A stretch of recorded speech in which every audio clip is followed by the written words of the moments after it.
So yun na, nakabalik na yung kotse natin, no?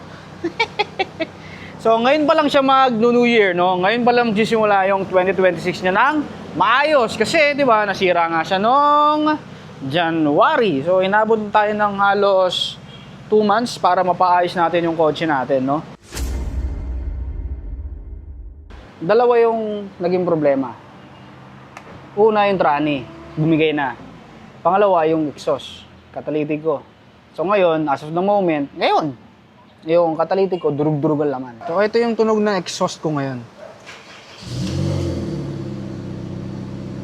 Di ba? Yun o. Parang ano eh, parang nakaskav. Nakaskav, parang wala akong tambucho. Parang hindi naka-chambered na muffler. Iingay. Kaya siguro malakas sa gasolina yung kotse ko. Kasi nasasakal na siya, no? Naghahanap ako ng magandang headers. TRE ba? Yung TRE headers, Taiwan. Eh, kung wala, order na lang ulit ng, sa online. Yun yung pinaka-ayaw ko kasi talagang gagawin. Yung maglalagay ako ng headers. Nag-full exhaust ako.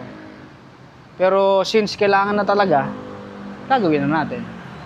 Kasi, sabi ko nga noon, automatic kasi yung kotse ko. Tapos, lalagyan natin ng ganun, full exhaust. Doremi kasi. Pero okay na rin yun. Para sana tumipid sa gasolina tong kotse natin, no? Tapos, eto pa, no? Eto pa. Kailangan ko pa ng para dito.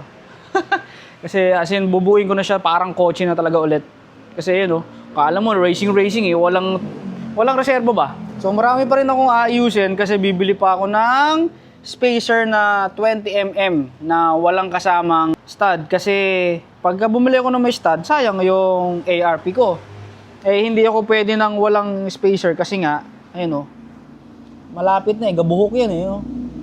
Eh ito ngayon, as of the moment, naka 18mm. Eh, parang hindi okay yung ganun eh. Patong-patong, dalawang spacer eh. So, kailangan muna natin i-rehistro tong auto natin. Next week na lahat mangyayari yun kasi Friday na ngayon.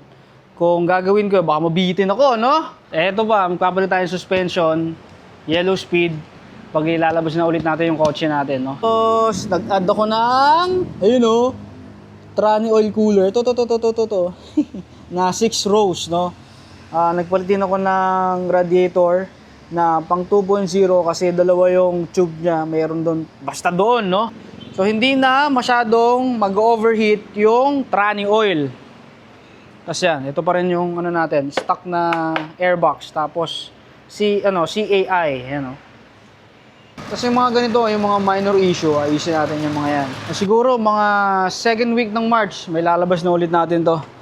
Makapag-car meet na ulit tayo ng, ito yung dala natin, hindi na yung Ardeca van natin. Hindi na malaki yung dala natin, no? Isang tao, no? Laki ng dala, van eh, no? Basta, hindi pa siya perfect kasi, gusto ko kasi, kung gaano kagandang tignan sa picture, pag in-upload sa Facebook o saan man, gusto ko sa personal, ganoon din ang nangyayari eh.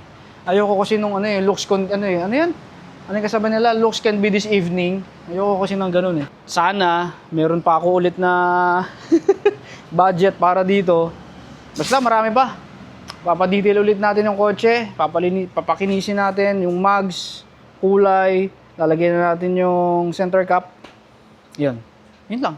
Kung umabot man kayo dito, like, follow, subscribe. Kung ano man lang, comment, no? Iwan na kayo ng comment dyan kung ano man gusto nyo, no? Mainit.